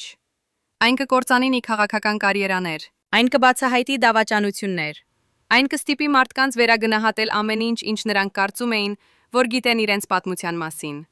Բայց միաժամանակ այն կարող է նաեւ վտանգավոր լինել, որովհետեւ այն կբացահայտեր ոչ միայն հայկական, այլ նաեւ միջազգային դավաճանություններ։ Այն կանդրադառնար հզոր երկրների շահերին։ Այն կարող էր առաջացնել դիվանագիտական ճգնաժամ, նույնիսկ ավելի վատ։ Եվ հենց դրա համար է, որ այդ 6 մարդիկ որոշեցին գործել զգուշորեն։ Նրանք չէին հրապարակի ամեն ինչ միանգամից։ Նրանք կթողարկեին տեղեկությունները աստիճանաբար, փուլ առ փուլ, տալով հասարակությանը ժամանակ մարսել յուրաքանչյուր բացահայտումը, տալով իշխանություններին ժամանակ արձագանքել, տալով միջազգային հանրությանը ժամանակ հասկանալ իրավիճակի լրջությունը։ Եվ այդ process-ը սկսվեց 2023 թվականի նոյեմբերին, առաջին ձայնագրության հրապարակմամբ։ Այն ձայնագրությունը, որը մենք արդեն լսեցինք, հայկական պատվիրակության անդամները, ովքեր խոսում են ընդունելի կորուստների մասին։ Բայց դա միայն սկիզբն էր։ Վահանի արխիվները պարունակում էին ավելի շատ բան, շատ ավելի շոկային, շատ ավելի վտանգավոր։ Եվ այդ նյութերը աստիճանաբար հրապարակվում են։ Յուրաքանչյուր շաբաթ նոր բացահայտում, յուրաքանչյուր ամիս նոր անուն։ Մինչև վերջապես ամբողջ ճշմարտությունը կլինի հրապարակ։ Բայց արդյոք հասարակությունը պատրաստ է այդ ճշմարտությանը։ Արդյոք մենք պատրաստ ենք իմանալու, թե ով իսկապես դավաճանեց մեզ։ Արդյոք մենք պատրաստ ենք դիմակայելու այն ցավին, որը կգա այդ գիտելիքի հետ։ Վահան Հովհաննիսյանի պատմությունը ոչ միայն մի մարդու պատմություն է, դա ամբողջ ազգի պատմություն է։ Պատմություն այն մասին, թե ինչպես գաղտնիքները կարող են ոչնչացնել երկիրներ։ Պատմություն այն մասին, թե ինչպես լռությունը կարող է լինել ավելի վտանգավոր, քան ցանկացած զենք։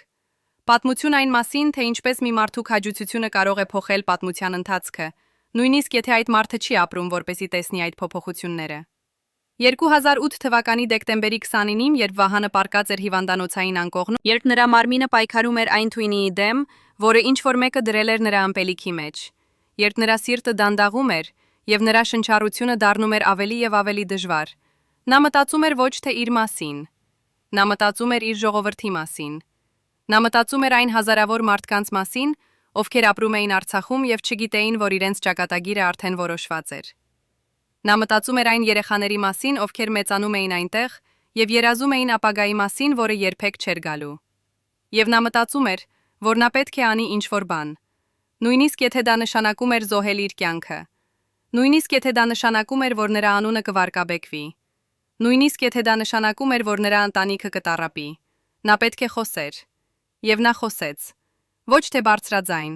նրան չթույլատրեցին, բայց նա խոսեց իր արխիվների միջոցով, նա խոսեց իր օրագրի միջոցով, ով,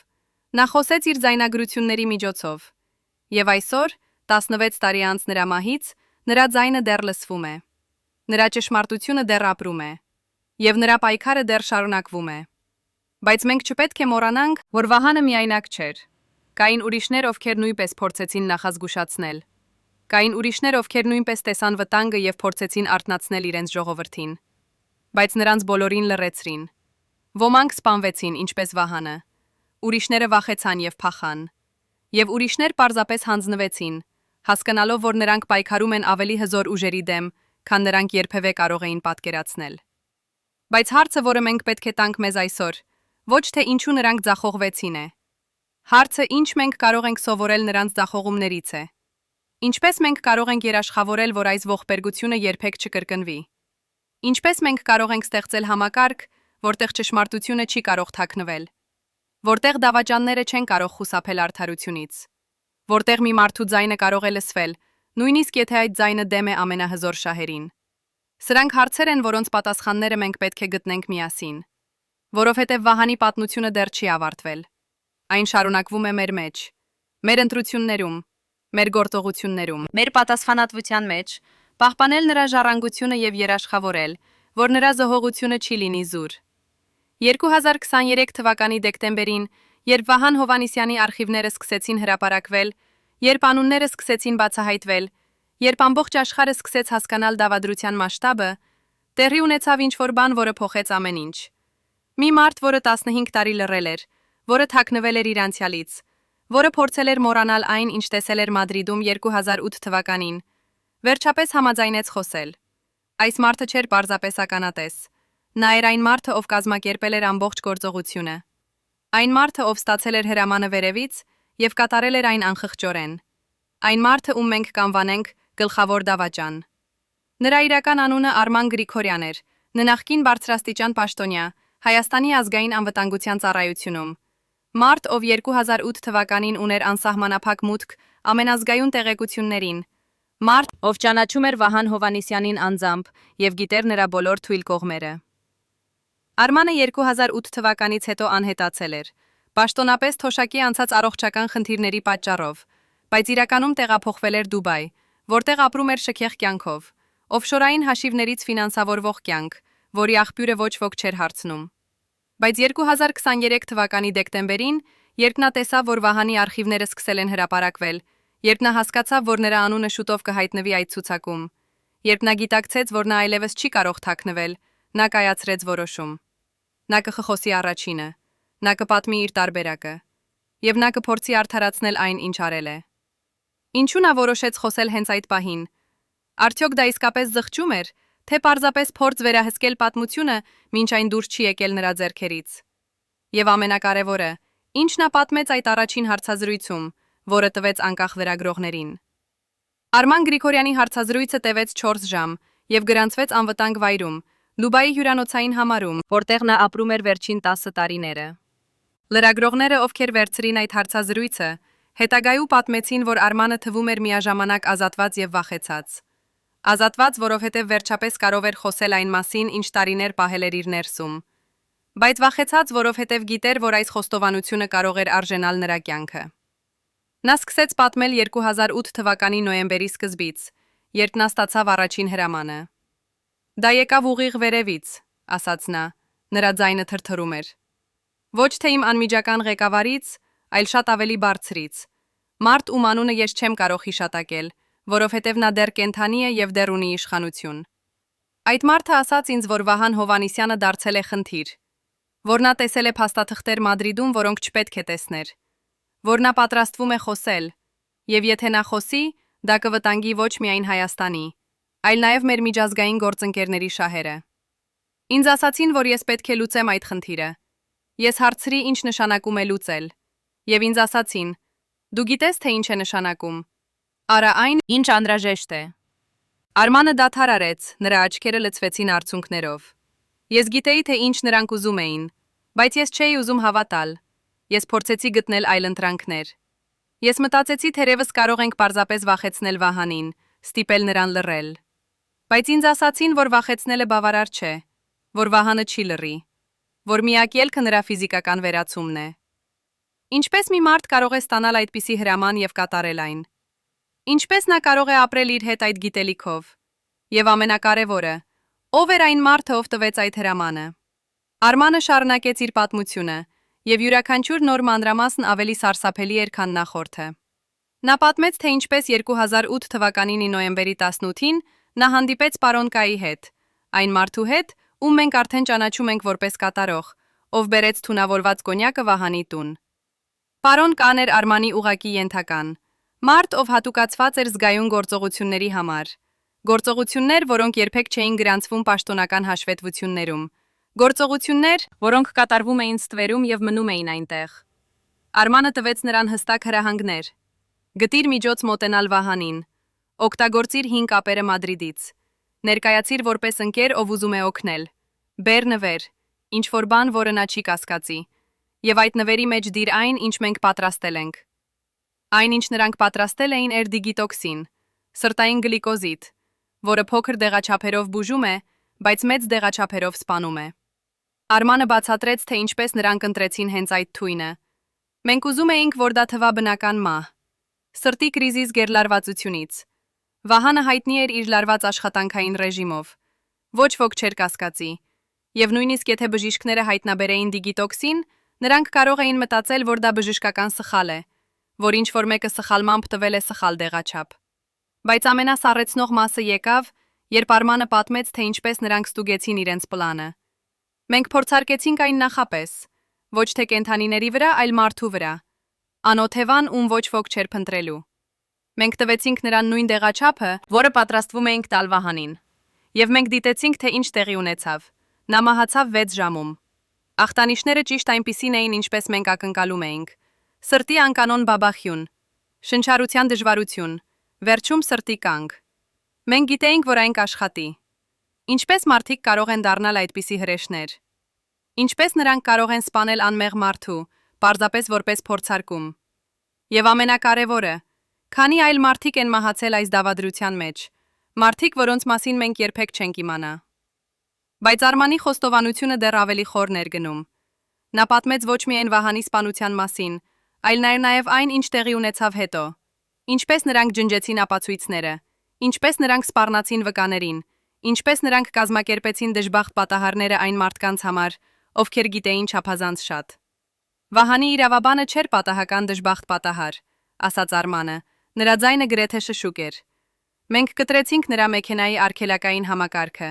Մենք գիտեինք, որ նա ամեն երեկո վերադառնում էր տուն այդ ճանապարհով։ Մենք գիտեինք, որ այնտեղ կա վտանգավոր թեքություն։ Մենք պարզապես սպասեցինք։ Եվ երբ նրա մեքենան ընկավ կիրճ, մենք եղանք առաջինները, ովքեր հասան դեպքի վայր։ Ոչ թե օգնելու, այլ վերցնելու այն, ինչ նա ուներ իր պորտֆելում, Վահանի փաստաթղթերը։ Արմանը նաև պատմեց Վահանի անձնական օգնականի փախուստի մասին։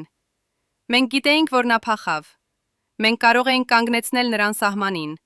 բայց մենք թողեցինք նրան գնալ։ Ինչու՞։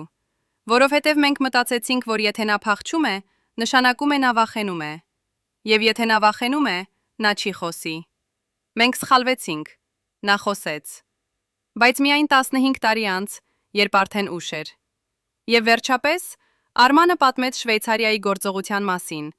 ինչպես նրանք օգտագործեցին ռուսական կապերը, որպեսզի բռնագրավեն Վահանի արխիվները։ Դա չէր մեր գաղափարը, դա եկավ ավելի բարձրից։ Ռուսները ունեին իրենց սեփական շահերը այդ փաստաթղթերը թաքցնելու մեջ։ Նրանք չէին ուզում, որ աշխարհը իմանա, թե ինչ դեր նրանք խաղացել են Արցախի ճակատագրի որոշման մեջ։ Եվ նրանք ունեին ռեսուրսները, ազդել շվեյցարական իշխանությունների վրա։ Մենք պարզապես համակարգեցինք։ Ով էր այդ ավելի բարձրը, ում մասին Արմանը խոսում էր։ Ով էր այն մարդը կամ խումբը, որը ուներ այդքան իշխանություն, համակարգել միջազգային գործողություններ, ազդել տարբեր երկրների կառավարությունների վրա, կազմակերպել սպանություններ եւ թաքցնել ապացույցները։ Եվ ամենակարևորը, արդյոք այդ մարդիկ դեռ իշխանության մեջ են։ Արմանի հարցազրույցը հրապարակվեց 2024 թվականի հունվարի սկզբին, եւ այն ստեղծեց ցնցում ամբողջ աշխարհում։ Ոչ միայն Հայաստանում, այլ նաև միջազգային հանրության մեջ, որովհետև Արմանը չխոսեց միայն հայկական դավաճանության մասին։ Նա խոսեց նաև ռուսական, ամերիկյան եւ եվրոպական ներգրավվածության մասին։ Նա անուններ հիշատակեց, դիվանագետներ, հատուկ ծառայությունների պաշտոնյաներ, նույնիսկ քաղաքական գործիչներ, ովքեր այսօր զբաղեցնում են բարձր պաշտոններ իրենց երկրներում։ Եվ նա ներկայացրեց ապացույցներ, ոչ միայն իր խոսքերը, այլ նաև փաստաթղթեր, որոնք նա պահել էր տարիներ որպես ապահովագրություն, բանկային փոխանցումներ, կոդավորված հաղորդագրություններ, նույնիսկ ձայնագրություններ հեռախոսային զրույցների, որտեղ քննարկվում էր Վահանի վերացումը։ Միջազգային հանրությունը պահանջեց հետաքննություն։ Միացյալ ազգերի կազմակերպությունը, Եվրոպական միությունը։ Նույնիսկ Միացյալ Նահանգները հայտարարեցին, որ նրանք կուսումնասիրեն այս մեղադրանքները։ Բայց նույնիսկ երբ այս տողերը գրվում են, իրական հետաքննություն դեռ չի սկսվել։ Ինչու՞։ Որովհետև այն մարդիկը, ովքեր պետք է հետաքննեն, հենց նրանք են, ովքեր ներգրավված են դավադրության մեջ։ Որովհետև համակարգը, որը պետք է բերի արդարություն, հենց այն համակարգն է, որը ստեղծեց այս անարդարությունը։ Եվ որովհետև իշխանությունը, որը պետք է պաշտպանի ճշմարտությունը, հենց այն իշխանությունն է, որը ամենաշատն է շահագրգռված այն թաքցնելու մեջ։ Ուրեմն ինչ մենք կարող ենք անել։ Ինչպես մենք կարող ենք ապահովել, որ Վահանի զոհողությունը չի լինի զուր։ Ինչպես մենք կարող ենք ստեղծել աշխարհ, որտեղ այդպիսի դավադրությունները այլևս հնարավոր չեն։ 2024 թվականի փետրվարին, երբ Արմանի խոստովանությունը դեռ քննարկվում էր ամբողջ աշխարհում, տեղի ունեցավ ինչ-որ բան, որը ցույց տվեց, թե որքան խորն է այս դավադրությունը եւ որքան վտանգավոր են նրանք, ովքեր կանգնած են դրա հետևում։ Արման Գրիգորյանը հայտնվեց հիվանդանոցում Դուբայում, սրտի կրիզիսով։ Պաշտոնական տարբերակը գերլարվածություն հարցազրույցից հետո։ Բայց նրա իրավաբանը, ով այցելեց նրան հիվանդանոցում, պատմեց այլ պատմություն։ Արմանը նրան ասաց, որ նա վախենում է իր կյանքի համար, որ նա ստացել է սպառնալիքներ անմիջապես հարցազրույցի հրապարակումից հետո, որ նա գիտի, որ նրանք կգան նրա համար, եւ որ այս սրտի կրիզիսը կարող է լինել առաջին փորձը։ Իրավաբանը պահանջեց բժշկական հետազոտություններ, տոքսիկոլոգիական վերլուծություն, որը կարող էր հայտնաբերել այդ սրտական վիճակը։ Օրը կարող էր հայտնաբերել արդյոք Արմանի արյան մեջ կա ինչ-որ անսովոր նյութ։ Բայց Էմիրատների իշխանությունները հրաժարվեցին։ Նրանք ասացին, որ դա ոչ անհրաժեշտ է, քանի որ ախտորոշումը հստակ է։ Արմանը վերապրեց, բայց նա հասկացավ, որ նա այլևս անվտանգ չէ։ Նույնիսկ Դուբայում, նույնիսկ հազարավոր կիլոմետր հեռու Հայաստանից, նույնիսկ միջազգային ուշադրության կենտրոնում, նա դեռ կարող էր դառնալ թիրախ։ Եվ հենց դրա համար է, որ նա որոշեց անել ինչ-որ բան ծայրահեղ։ Նա տվեց երկրորդ հարցազրույց, որտեղ նա հիշատակեց այն անունը, որը նա խոստացել էր երբեք չհիշատակել։ Այն անունը, որը բացատրում է ամեն ինչ։ Այն անունը, որը կապում է բոլոր կետերը։ Այն անունը, որը ցույց է տալիս, թե ով իսկապես էր գլխավոր դավաճանը։ Այդ անունը էր Սերգեյ Պետրովիչ Կուզնեցով, նախկին բարձրաստիճան պաշտոնյա Ռուսաստանի Դաշնային անվտանգության ծառայությունում։ Մարդ, ով 2008 թվականին պատասխանատու էր Հարավային Կովկասի հատուկ գործողությունների համար։ Մարդ, ով ուներ անսահմանափակ ռեսուրսներ եւ կապեր ամբողջ տարածաշրջանում։ Մարդ, ով համարվում էր Կրեմլի ստվերային դիվանագետը Կովկասում։ Արմանը պատմեց, թե ինչպես նա առաջին անգամ հանդիպեց Կուզնեցովին 2008 թվականի հոկտեմբերին, գաղտնի նիստում Մոսկվայում, որտեղ ներկա էին նաև հայկական եւ ադրբեջանական բարձրաստիճան պաշտոնյաներ։ Կուզնեցովը բացատրեց մեծ պատկերը, ասաց Արմանը։ Նա ասաց, որ Արցախի հարցը պետք է լուծվի։ Ոչ թե այժմ, այլ աստիճանաբար, տարիների ընթացքում։ Որ Ռուսաստանը չի կարող թույլ տալ, որ այս հակամարտությունը շարունակվի անորոշ ժամանակով, որովհետև այն խանգարում է տարածաշրջանային կայունությանը եւ Ռուսաստանի շահերին։ Որ լուծումը պետք է լինի ընդունելի բոլոր կողմերի համար, Ադրբեջանը կստանա տարածքները, Հայաստանը կստանա անվտանգության երաշխիքներ եւ տնտեսական օգնություն, իսկ Ռուսաստանը կպահպանի իր ազդեցությունը երկու երկրների վրա։ Եվ որ ցանկացած մարդ, ով կփորձի խանգարել այս պլանին, կդառնա խնդիր, որը պետք է լուծվի։ Արմանը նաև պատմեց, թե ինչպես Կուզնեցովը անձամբ տվեց հրամանը Վահանի վերացման համար։ Նա ասաց, որ Վահանը տեսել է փաստաթղթեր, որոնք չպետք է տեսներ, որ նա գիտի անուններ, որոնք չպետք է գիտեր, եւ որ եթե նա խոսի, դա կվնասի ոչ միայն Հայաստանին, այլ նաև Ռուսաստանի շահերին։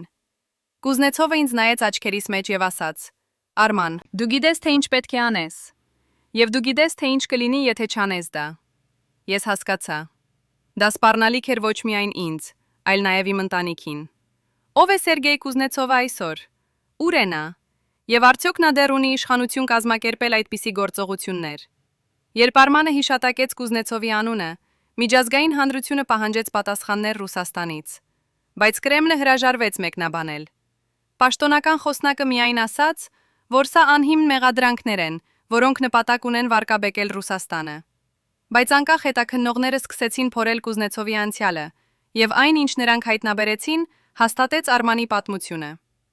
Կուզնեցովը իսկապես աշխատել էր Ֆածում 2008 թվականին։ Նա իսկապես պատասխանատու էր Հարավային Կովկասի գործողությունների համար։ Եվ նա իսկապես ներկա էր մադրիդյան բանակցություններին, ոչ թե պաշտոնական պատվիրակության մաս, այլ որպես դիտորդ։ Բայց ամենահետաքրքիրը չէր նրա անցյալը։ Ամենահետաքրքիրն այն էր, թե ինչ նա անում է հիմա։ Կուզնեցովը պաշտոնապես թոշակի անցավ 2012 թվականին, բայց նա չանհետացավ։ Նա ստեղծեց խորհրդատվական ընկերություն, որը տրամադրում է անվտանգության եւ ռազմավարական խորհրդատվություն կառավարություններին եւ խոշոր կորպորացիաներին։ Եվ այդ ընկերության հաճախորդների ցուցակը ներառում է ոչ միայն ռուսական, այլ նաև միջազգային կազմակերպություններ, ներառյալ մի քանի, որոնք գործում են Հարավային Կովկասում։ Ուրեմն Կուզնեցովը դեռ ակտիվ է, նա դեռ ունի ազդեցություն, եւ նա դեռ կարող է կազմակերպել գործողություններ, որոնք ազդում են միլիոնավոր մարդկանց կյանքերի վրա։ Բայց արդյոք նա միակն է։ Արդյոք կան ուրիշներ ինչպես նա, ովքեր աշխատում են ստվերում եւ որոշում են ազգերի ճակատագիրը։ 2024 թվականի մարտին, երբ Կուզնեցովի անունը արդեն հրապարակ էր, երբ ամբողջ աշխարհը սկսեց հասկանալ դավադրության իրական մասշտաբը, տեղի ունեցավ ինչ-որ բան, որը փոխեց ամեն ինչ։ Վահան Հովհաննիսյանի ընտանիքը, նրա որբացած երեխաները, ովքեր այժմ չափահաս էին եւ ապրում էին արտասահմանում, որոշեցին դիմել միջազգային դատարան։ Ոչ թե Հայաստանի դատարաններին, որտեղ նրանք գիտեին, որ արդարություն չեն գտնի, այլ Եվրոպական մարդու իրավունքների դատարան, որը կարող է քննել գործեր, որոնք կապված են պետությունների կողմից մարդու իրավունքների խախտումների հեղթումների հետ։ Նրանք ներկայացրեցին հայց Հայաստանի Հանրապետության դեմ, պահանջելով ճանաչել, որ Վահանի մահը չէր բնական, այլ պետության կողմից կազմակերպված սպանություն, եւ պահանջելով փոխհատուցում եւ պաշտոնական ներողություն։ Բայց նրանք չկանգնեցին այնտեղ։ Նրանք նաև ներկայացրեցին հայց Ռուսաստանի Դաշնության դեմ, պնդելով, որ Ռուսաստանը ուներ ուղակի դեր Վահանի սպանության մեջ Կուզնեցովի միջոցով, եւ որ Ռուսաստանը պետք է նույնպես պատասխանատվություն կրի։ Այս հայցերը դեռ քննվում են։ Դատական process-ը կարող է տևել տարիներ, բայց արդեն հիմա այս հայցերի ներկայացումը ստեղծել է նախադեպ։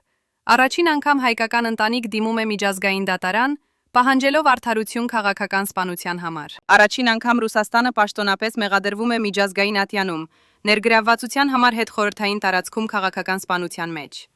Եվ առաջին անգամ աշխարհը տեսնում է, որ Արցախի ողբերգությունը չէր պարզապես տեղական հակամարտություն, այլ մեծ խաղի մաս։ Խաղ, որտեղ մարդկանց կյանքերը զոհաբերվում են երկրների շահերի համար։ Բայց Վահանի ընտանիքի պայքարը ոչ միայն իրավական է, դա նաև բարոյական պայքար է։ Պայքար ճշմարտության համար, պայքար արդարության համար, պայքար այն համար, որ Վահանի անունը վերականգնվի։ Որովհետև 16 տարի Վահանի անունը վարկաբեկված էր։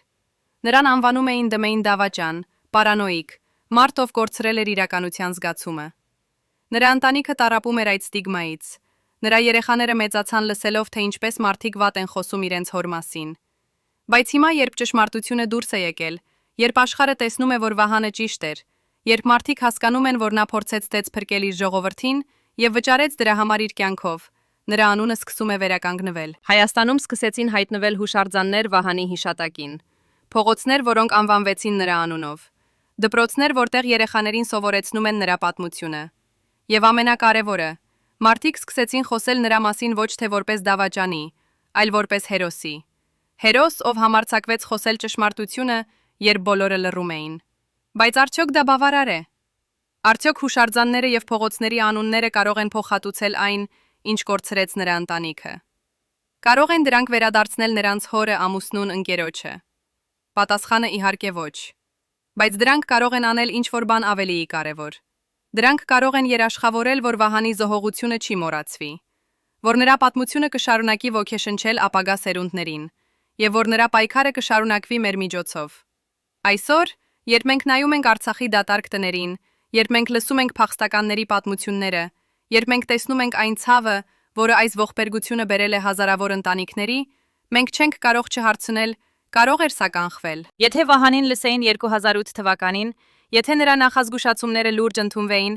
եթե այն մարդիկը, ովքեր գիտեին ճշմարտությունը, համարձակվեին խոսել, արդյոք պատմությունը կարող էր այլ ընթացք ունենալ։